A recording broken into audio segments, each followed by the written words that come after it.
Сәлем тоқыманы жақсы көретін қыз-келіншектер. Бүгін біз пуффифайн жібінен крючокпен тоқылатын столбик без накида, кольцо амигуруми және прибавканы қалай жасайтынын көрсететін боламын.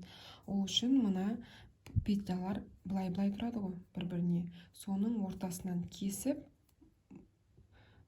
ұзынырақ қылып аламыз. Кольцо жасау үшін, дөңгелек жасауымыз үшін.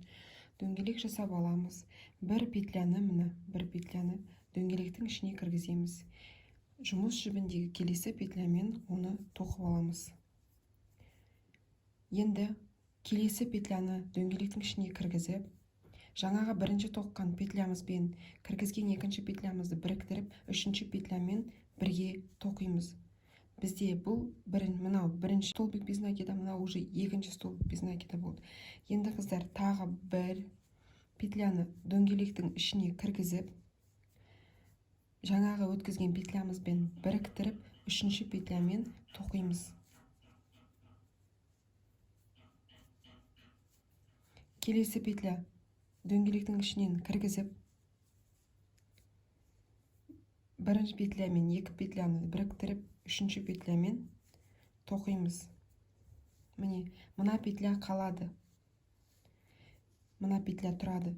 Келесі жіптегі петляны кіргізіп, рабочий жіптегі петляны кіргізіп, бірінші қалдырған петлямызбен жаңағы кіргізген петлямызды біріктіріп, үшіншіні екеуінен бірге өткіземіз.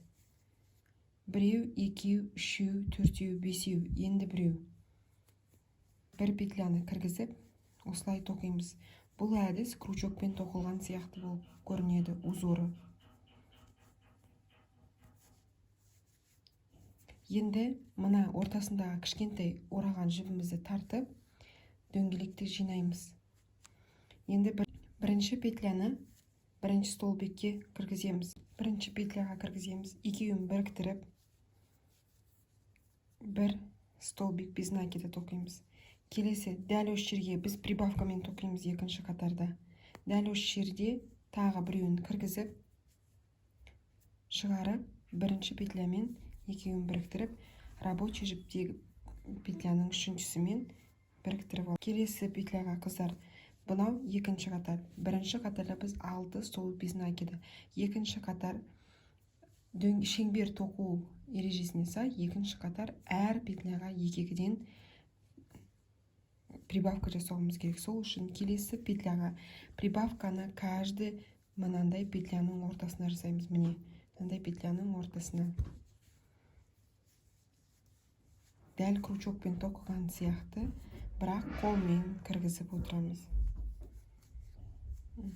Біреу, дәл осы жерге тағы бір. Мына бірінші өткізген петлямызды, екінші кіргізген петлямызды біріктіріп, рабочий жіптегі үшінші петлямен біріктіріп тоқимыз. Еш қиындығы жоқ, қыздар. Дәл осылай. Бір петляға